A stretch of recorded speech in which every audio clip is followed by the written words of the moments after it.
En esta oportunidad quiero que veamos al menos 5 características de los adoradores en espíritu y en verdad. Y quiero compartir este tema porque Jesús, cuando tenía el diálogo con la mujer samaritana, Él le dijo: yo busco adoradores que me adoren en espíritu y en verdad.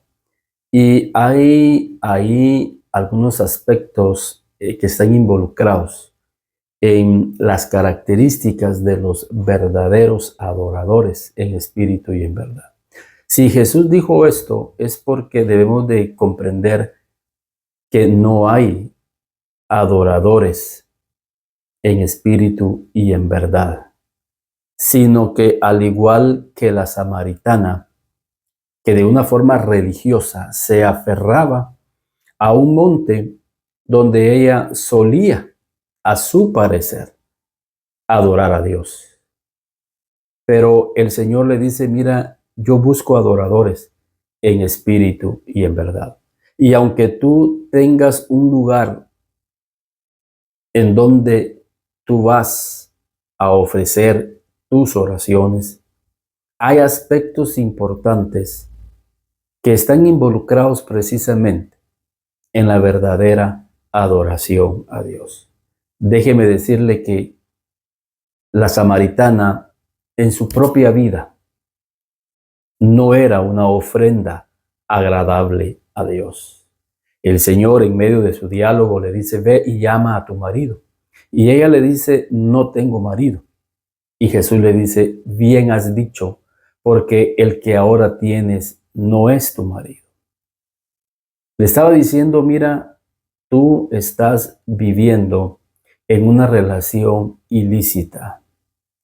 Tu conducta no refleja una vida de adoración, no refleja una vida de santidad, no refleja una vida de consagración.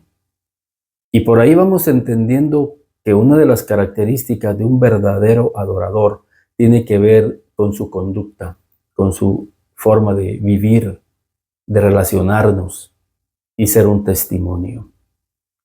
Hay otro detalle en la vida de esta mujer. Y estamos viendo a esta mujer para corregir en nosotros también esas fallas, para que verdaderamente seamos adoradores en espíritu y en verdad, que puedan agradar el corazón de Dios. Otra cosa que había en esta mujer: había mucho resentimiento, había mucha amargura. Jesús llega y le dice: mira, dame de beber. Y ella le dice: ¿cómo tú, siendo judío, me pides a mí de beber, que soy mujer samaritana?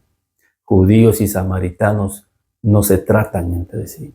Ella venía guardando un rencor generacional, y eso no nos deja ser adoradores en espíritu y en verdad.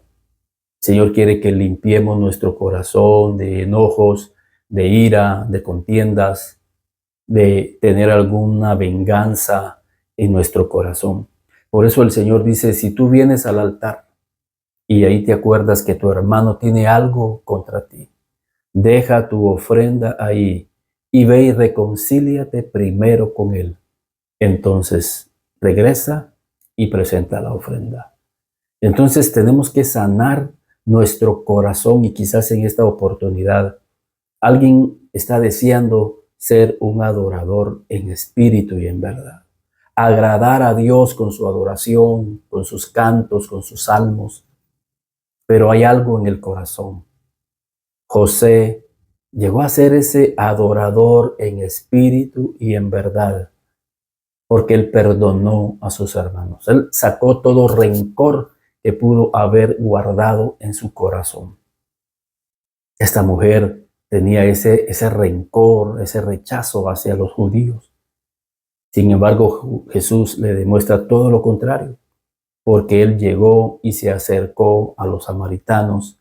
Y de hecho, el relato en Juan 4 sigue describiendo a un Jesús que se relaciona con ellos, convive con ellos para restaurar precisamente esas diferencias que habían entre ambos pueblos. Entonces, para ser un adorador en espíritu y en verdad, tenemos que limpiar nuestro corazón de rencores, limpiar nuestro corazón de toda aquella herida que pudo haber causado con alguien, tu familia quizás, en la iglesia, compañeros de trabajo. Dios quiere un corazón limpio, corazón sano, y Dios quiere hacerlo y lograrlo en tu vida. Pero veamos en la vida de un hombre, Cornelio, un hombre que demuestra unas características preciosas para llegar a ser un adorador en espíritu y en verdad. Y quiero ilustrártelo en los siguientes minutos, paso a paso, ahí en Hechos, en el capítulo 10, donde él tiene un encuentro con un hombre de Dios llamado Pedro. Y en ese relato, en esa historia, vamos a ver esas características preciosas y maravillosas en la vida de un adorador en espíritu y en verdad, un hombre que fue visitado. Y a la larga es lo que deseamos, tener la visitación de Dios en mi vida. Cuando uno tiene la visitación de Dios en su vida, en su familia, vamos a comprender qué es ser un verdadero adorador en espíritu y en verdad. Así que veamos en los siguientes minutos. Si nosotros nos damos cuenta por qué este hombre quedó registrado en la Escritura como un ejemplo de adoración, lo más importante que resalta la Escritura es que era un hombre que oraba a Dios siempre. Su confianza estaba puesta en Dios. Era un hombre con mucho poder, quizás con mucha riqueza, pero su confianza estaba en Dios. Y puedo imaginarme a este hombre todos los días de su vida, postrándose ante Dios, doblando sus rodillas, confiando en el Dios de Israel, no confiando en sus riquezas, no confiando en su poder, no confiando en su influencia, sino confiando en Dios. Y se lo ve esto porque oraba a Dios siempre.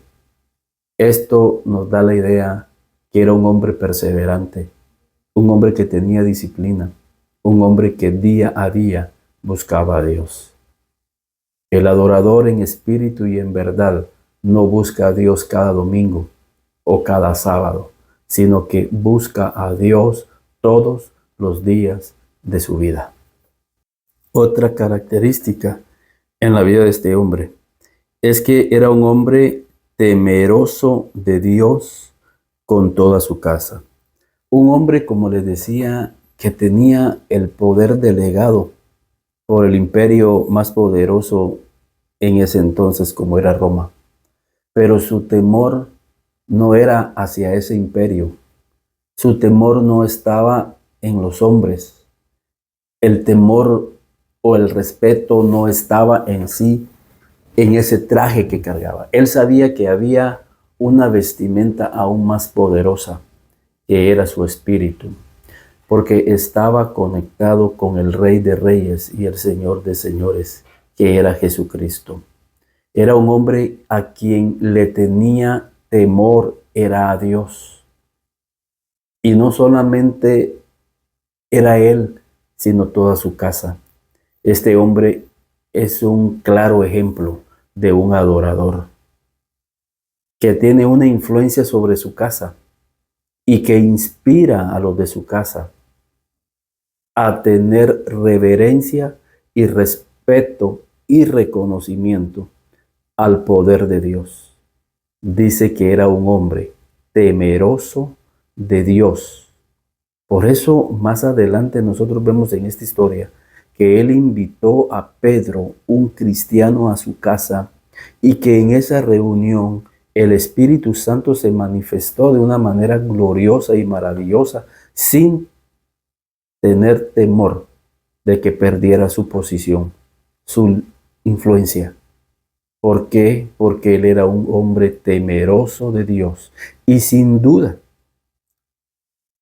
trascendió el hecho de que este hombre llevara a su casa un cristiano y que el Espíritu Santo se derramara por todos aquellos que ahí estaban, sus parientes a los que le invitó, a sus amigos íntimos a los cuales él invitó, sin tener temor de que perdiera su posición, su autoridad y su liderazgo en Roma, porque había una autoridad aún superior en su vida, que era Cristo, un hombre temeroso de Dios con toda su casa.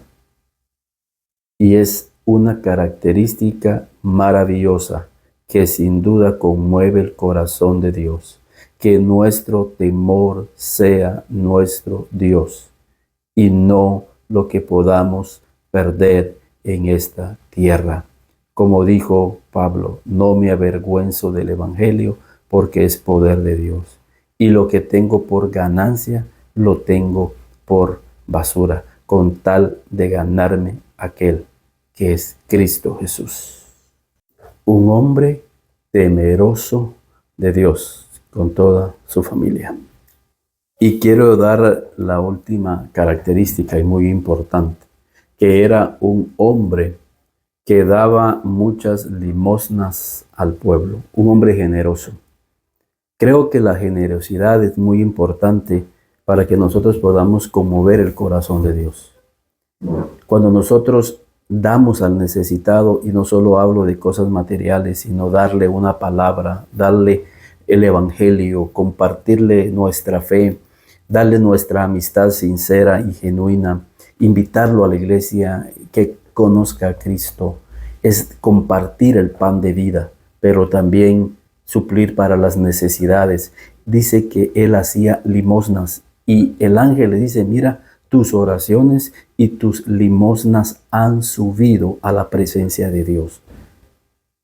Con nuestras acciones de misericordia también tocamos el corazón de Dios y es un acto de adoración a Dios.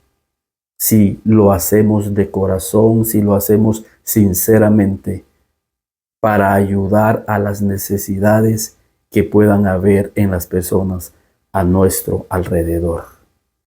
Quiero terminar entonces nombrando estas tres características que había en este centurión romano.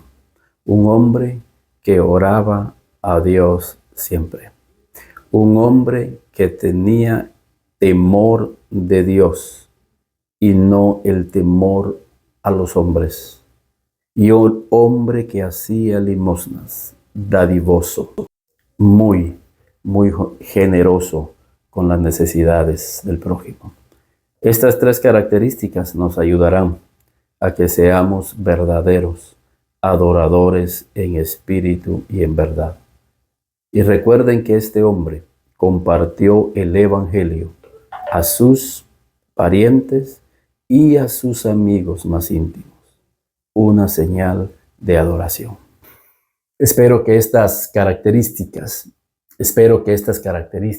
que vimos en la vida de Cornelio puedan ayudarnos a nosotros a comprender qué es ser un verdadero adorador. Recuerden que Jesús le dijo a la samaritana, ustedes adoran lo que no saben y nosotros adoramos lo que sabemos. Quiere decir que para ser un adorador en espíritu y en verdad, tenemos que tener conocimiento a quién adoramos.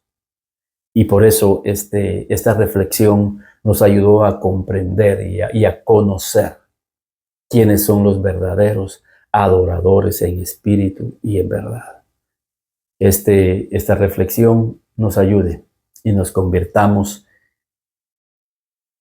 en ser esos adoradores en espíritu y en verdad, tomando de ejemplo la vida de Cornelio. Que Dios les bendiga.